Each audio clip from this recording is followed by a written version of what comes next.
Olá, boa noite. Está no ar o Show Business, o mais tradicional talk show de negócios da TV brasileira. E no programa de hoje vamos receber Sandra Chaio, CEO da Hope, grupo de moda que cresce sobretudo com franquias pelo Brasil. Nós vamos receber também Guilherme Bertani, CEO da Docol, fabricante de metais, louças sanitárias e pias de aço inox, que fatura R$1 bilhão por ano. Eu sou Bruno Meyer e seja muito bem-vindo ao Show Business, que começa em instantes.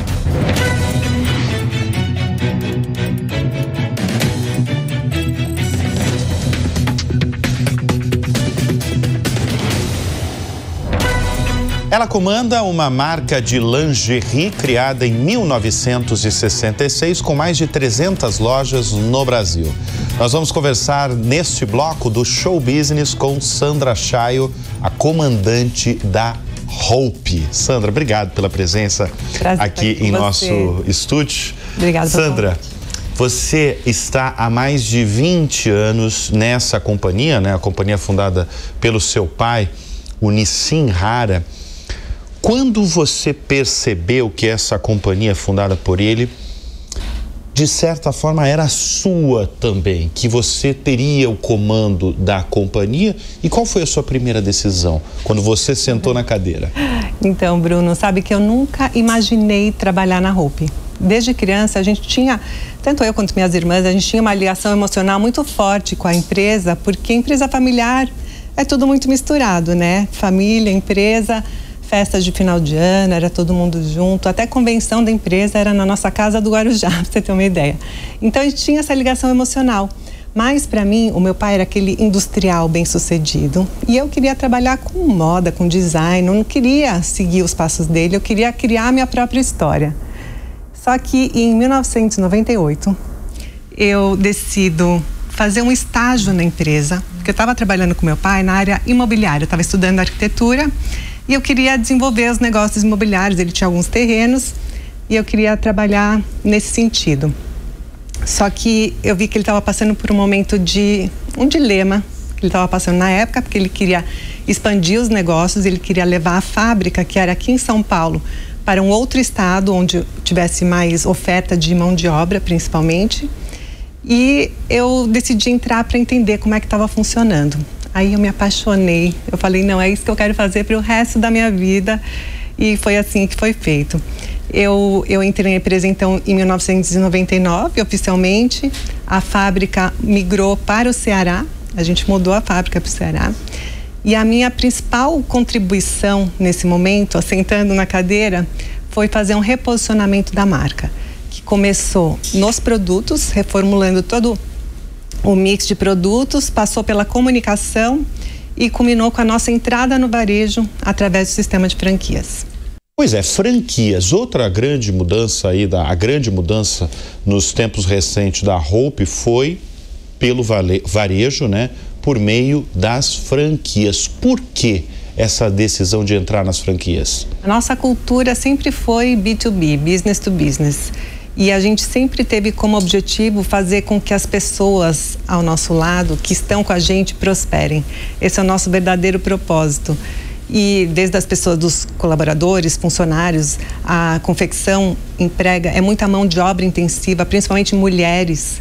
E meu pai sempre teve essa coisa com mulheres, né, de querer empoderá-las realmente. E quando a gente decidiu entrar no varejo, a gente viu no sistema de franquias uma maneira de oferecer essa oportunidade de outras empreendedoras e empreendedores viverem do nosso mesmo sonho de esperança. A gente entra com todo o nosso know-how, com os produtos, a gente tem fábrica própria até hoje. A fábrica é? Fica no Ceará. Ceará, tá. Na cidade de Maranguape. Tá. E todo o know-how que a gente tem, que a gente adquiriu nesses mais de 20 anos de varejo, oferecendo para o franqueado essa oportunidade de empreender com mais garantia de sucesso. Eu tenho uma informação e eu quero que você confirme a nossa audiência, que a rede de franquias fatura algo em torno de R$500 milhões. No ano passado. No ano passado, tá. Mais, E vocês querem dobrar esse número, né? Chegar a bater ali o bilhão. Chegar o bilhão até o fim de 2026. Como? É uma parte de uma estratégia bem ambiciosa que a gente tem, não só de ganhar mercado, mas de ganhar relevância na vida, principalmente na vida dos nossos clientes. A gente passou por um processo de ampliação, não só de portfólio, mas também de oferta de modelos de negócios. A gente lançou uma marca de moda fitness em 2017, então tem essa ampliação de categorias onde a gente pode atuar. A gente entrou no mercado masculino em 2022, então toda a parte de underwear masculino. A Hope deixa de ser a marca de lingerie e passa a ser uma marca de moda íntima para todos. E a gente também lançou então um modelo híbrido de lojas que carrega as duas marcas, tanto o Hope quanto o Hope Resort, que é essa moda praia e fitness. E a gente começou por cidades periféricas. Começamos pelo interior, um modelo muito vencedor, onde o franqueado ganha muito dinheiro, lojas de rua, e a gente está expandindo isso agora para as capitais. Então, a gente tem a oportunidade de realmente dobrar a rede de franquias, mas além disso... Em pouco tempo dobrar, né? Um número poderoso em pouco tempo, né?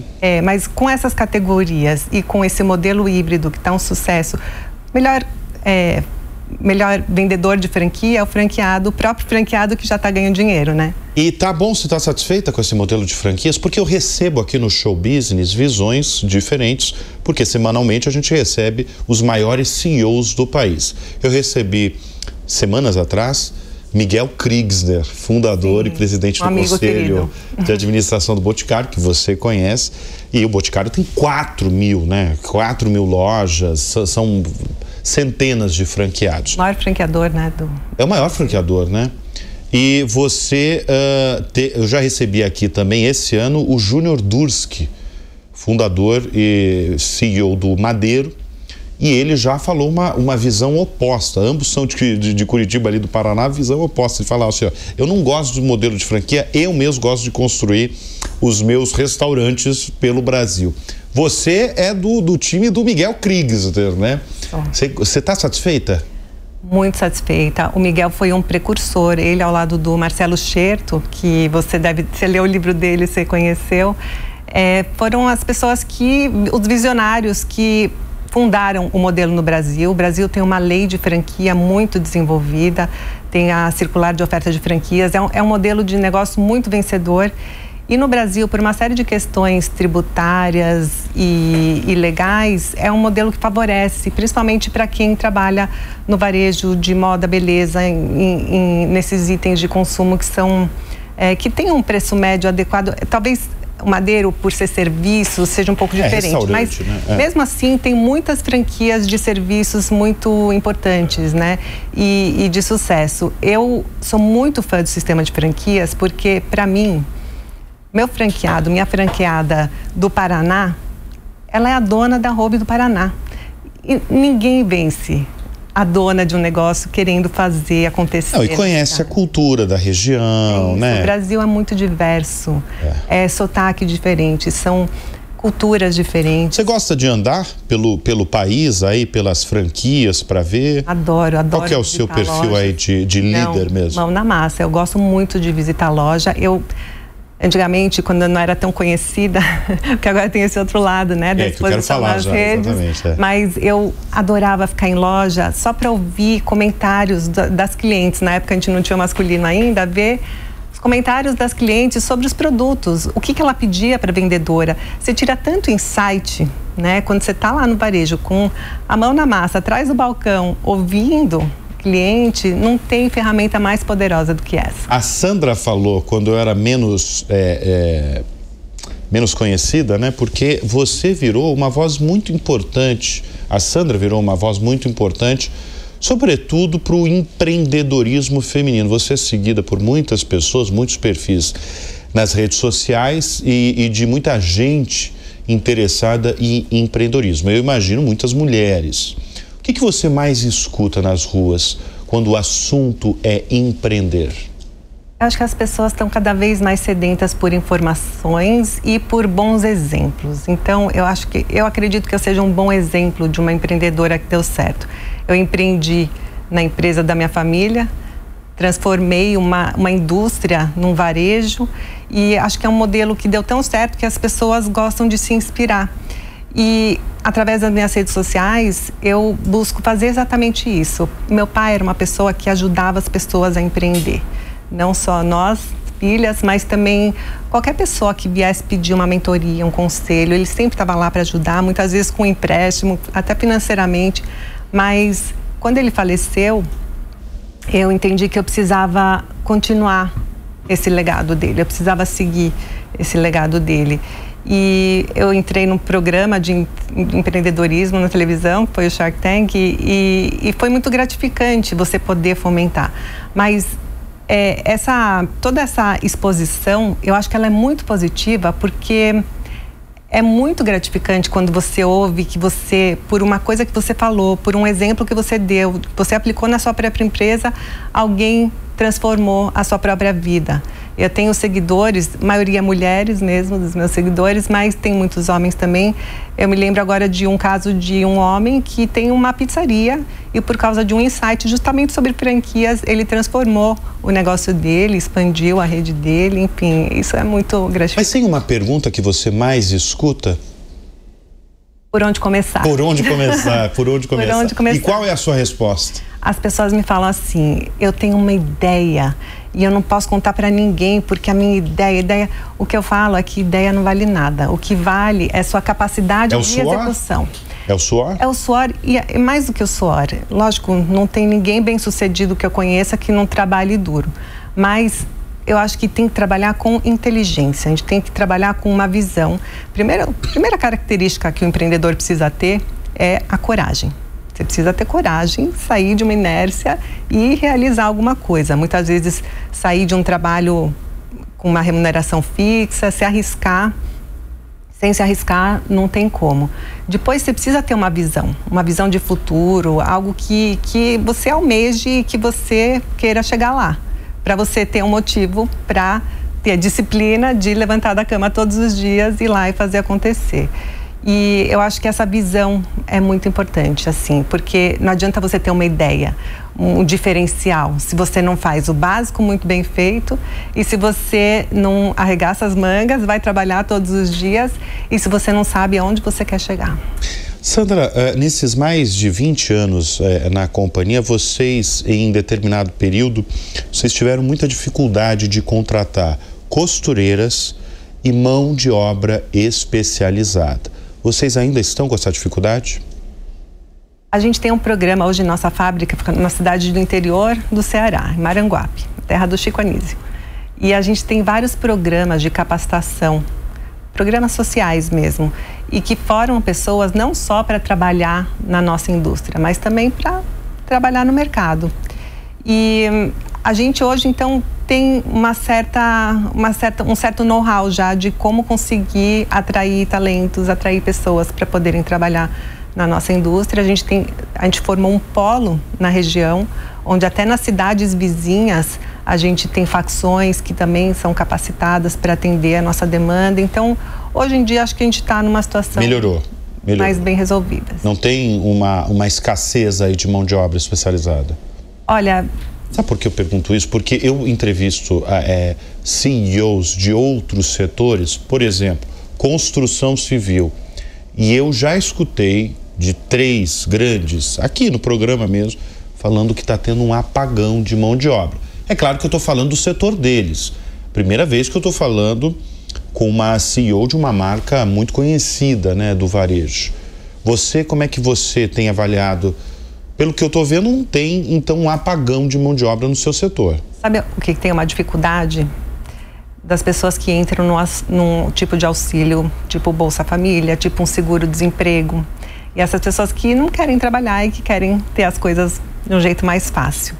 Mas, por outro lado, eu vejo que tem muitas pessoas ambiciosas que querem ser alguém na vida, que são lá do interior do Ceará e que querem trabalhar, ser útil para a sociedade e sair daquele lugar, quem sabe ter suas conquistas e ir além. Então, por isso, eu acho que assim, a gente tem que buscar essas pessoas, a gente tem que atrair esses talentos. E tem, pelo que você falou, tem.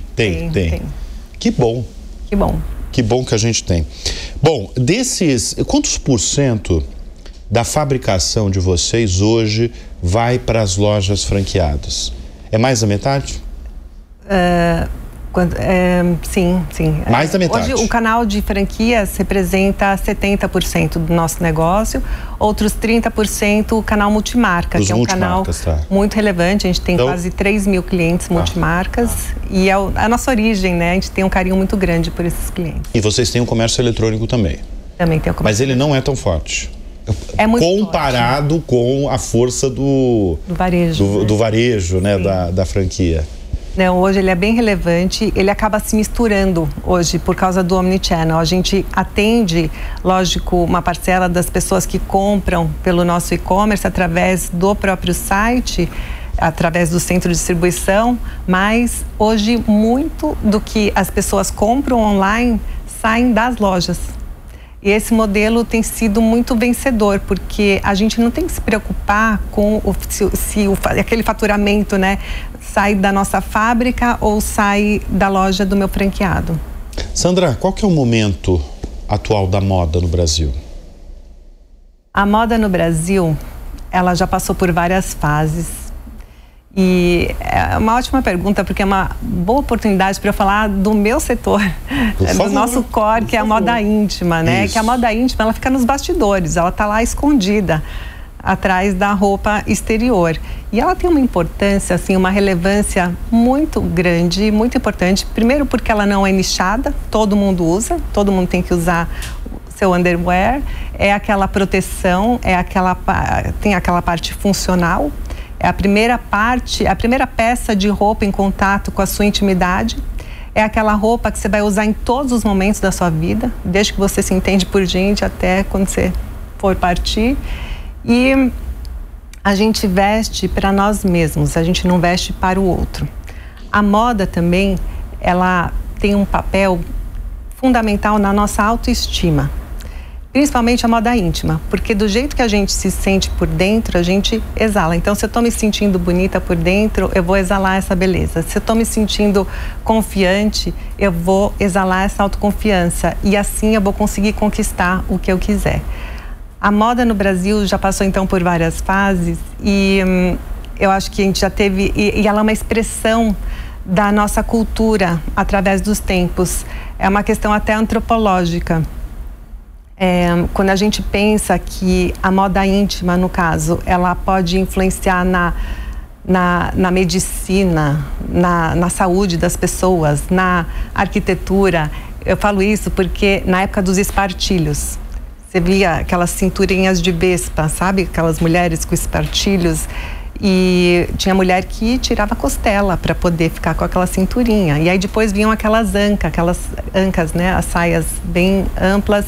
E aí você tinha que ter portas duplas para essas mulheres passarem. E depois veio uma volta mais para o slim, para o natural, até que no final dos anos 90 início dos anos 2000, veio a questão das bombshells, né? Aquelas curvas mais voluptuosas e os sutiãs com enchimentos. E aí os implantes de silicone, né? As mulheres colocando implantes de silicone nos seios. E hoje eu vejo que está uma volta mais para o natural, de novo. As mulheres que fizeram os implantes estão fazendo explantes e essa naturalidade, o conforto tem prevalecido. E eu acho que para o futuro é por esse caminho que a gente vai. Agora, o setor, qual que é o impacto para o setor de moda? Os estrangeiros, quando eu falo estrangeiro, é os asiáticos e os chineses. Qual que é o impacto? Tem um impacto forte aí? Olha, tem, porque eles têm uma inovação em termos de tecnologias têxteis que são importantes e relevantes para o nosso setor. A gente tem um parque industrial, principalmente quando se refere à matéria-prima, que está um pouco defasado, tanto no Brasil quanto na Europa. E hoje eles, bem ou mal, ditam moda nesse quesito. Mas o que eles não têm é a nossa modelagem, o nosso acabamento. Quando a gente compra uma peça de uma marca como a Hope, a gente quer o quê? A gente quer conforto, a gente quer qualidade, são os principais atributos que a gente tem na nossa marca, mas a gente quer também a durabilidade. E a gente quer também o estilo de se sentir bonita de dentro para fora. A questão da durabilidade, para mim, é o principal fator de sustentabilidade, que hoje na moda é super importante. E é um grande diferencial para a gente poder conquistar o coração dos nossos consumidores. Ainda falando sobre o momento da moda no Brasil, né? Foi um bom ano de vendas? Olha, o ano começou muito bom. A gente, por uma série de estratégias, nos últimos 2 anos, a gente está crescendo, se juntar 2024 com 2025, mais de 50%. É muito acima do que o mercado está crescendo, não é o normal, mas é devido a essas estratégias, principalmente fundamentadas em ampliar o nosso mercado endereçável. A gente criou linhas mais acessíveis e no ano passado a gente teve um crescimento muito expressivo. Nesse ano começou também com esse mesmo crescimento e deu uma desacelerada agora nesses últimos 3 meses, no segundo semestre. Deu uma desacelerada, tá. Eu vejo que isso foi muito fruto por causa do endividamento das famílias brasileiras, poder de compra diminuindo, o fluxo está diminuindo também, mas a gente está otimista agora para o final de ano. Deixa eu trazer uma curiosidade da marca, porque a marca, ela foi pioneira, ela foi responsável pelo primeiro merchandising na TV brasileira. Merchandising é aquela propaganda que aparece dentro de um programa de televisão, de uma novela. No caso, foi uma novela, a novela Roque Santeiro, da TV Globo, em 1985. E tinha nesse merchandising um incentivo para que lingeries, pijamas se tornassem itens de moda para deixar as mulheres mais confiantes e mais poderosas. Mulher poderosa. Isso em 1985, hein? Esse conceito permanece? Permanece. E a gente fala na Hope que a mulher é a nossa inspiração, é a razão da gente existir, apesar de hoje ter produtos para homens também. Mas a inovação é a essência dos nossos negócios. E inovação não é só na comunicação, como é o caso do primeiro merchandising numa novela no Brasil, mas também em todas as áreas. São produtos inovadores, a gente tem que sempre antecipar as tendências, antecipar as necessidades das pessoas que elas ainda nem sabem que elas vão querer consumir. A gente tem que inovar também em processos produtivos, a gente tem que estar sempre em cima da tendência de comportamento dos consumidores, que assim a gente consegue essa inovação. Quer dizer, uma executiva do seu porte, comandando uma empresa que fatura milhões de reais com tantas franquias pelo país, você, além de tudo, você é mãe de 3 rapazes, 3 homens. Adultos já. Como é que 3 adultos? Quantos anos eles têm? 27, 25 e 20. Caramba! Você foi mãe jovem, então, né? Fui, comecei cedo. Você tá com uma menininha, né? Uma menina de 2 anos. Mas a minha tem 2 anos, Aproveita que passa rápido. Passa rápido, né? Todo mundo me fala isso. Sandra, como é que você alia todo o seu trabalho, que é um trabalho pesado mesmo, exaustivo, você passa muitas horas ali dentro, com a sua vida pessoal? É uma coisa só, né? Eu não tenho pelo menos dupla personalidade. Liga o botão do profissional, depois liga o botão pro pessoal? Não muito. E eu vejo que quem busca esse equilíbrio, o tal sonhado equilíbrio, acaba morrendo na praia. Eu falo que a gente tem que se acostumar com esse desequilíbrio, porque tem momentos que a situação lá em casa vai pegar, principalmente quando eles eram pequenos, agora não me dão mais trabalho, mas quando são pequenininhos, tem que ir na escola, tem que socorrer alguma coisa, fica doente, e aí a gente tem que puxar mais para um lado. E, por outro lado, tem momentos na empresa que eu acho que a gente passa por uns sprints, sabe? Aqueles momentos que a gente tem que dar tudo de si para depois entrar num momento mais calmo. Mas é a gente ir se virando como é possível. Sandra, qual que é o maior desafio de empreender no Brasil? Eu diria que é a mudança de regras a todo momento. Quem empreende no Brasil é resiliente. O lado bom é que a gente se torna muito resiliente. Quem dá certo no Brasil daria certo em qualquer lugar do mundo. E eu acho que essas mudanças de regra, elas não são só para o futuro. Às vezes até o passado pode mudar, né? No nosso caso. Então, é uma desvantagem, é uma dificuldade, mas ao mesmo tempo acho que cria na gente essa resiliência. Hoje, o que é ser chique? Chique? Olha, essa é uma pergunta que me fazem muito na internet. Muito? É que você está no setor de moda, né? Lingerie. Isso. O que é ser chique? O que é ser elegante? O que é ser elegante e chique? Eu acho que é você ter uma certa coerência com a sua personalidade, com a imagem que você quer passar. Eu vejo que as pessoas que tentam forjar uma personalidade que não é a dela, acaba tendo alguma coisa esquisita lá, fique coerente e aí não dá certo. Eu acho que a gente tem que buscar sempre essa coerência. Foco em 2026, bom, você já falou, né? Dobrar o faturamento lá das franquias, né? É bater R$1 bilhão? Esse ano os nossos canais, varejo, vão faturar mais de 800 milhões. No ano que vem a gente deve passar de R$1.200, R$1.300, mas é uma ambição positiva que eu chamo assim. Eu acho que é um marco, não tem dúvida, né? Quando você faz a virada do 1 bi, mas cada vez mais pensando na relevância não só dos nossos consumidores, mas também dos nossos franqueados, que é o nosso principal modelo de expansão. Pergunta clássica aqui do Show Business, Sandra, quem é ou quem são as suas referências, tanto no mundo dos negócios quanto na vida? Meu pai é uma pessoa que une nos dois universos, né? Tanto na vida pessoal quanto nos negócios, um exemplo de empreendedor, com humanidade, com ética, enfim, um dos raros empreendedores que conseguem unir esses dois lados. Mas sabe, Bruno, eu sou uma pessoa muito curiosa, estudiosa. Sempre gostei muito de ler.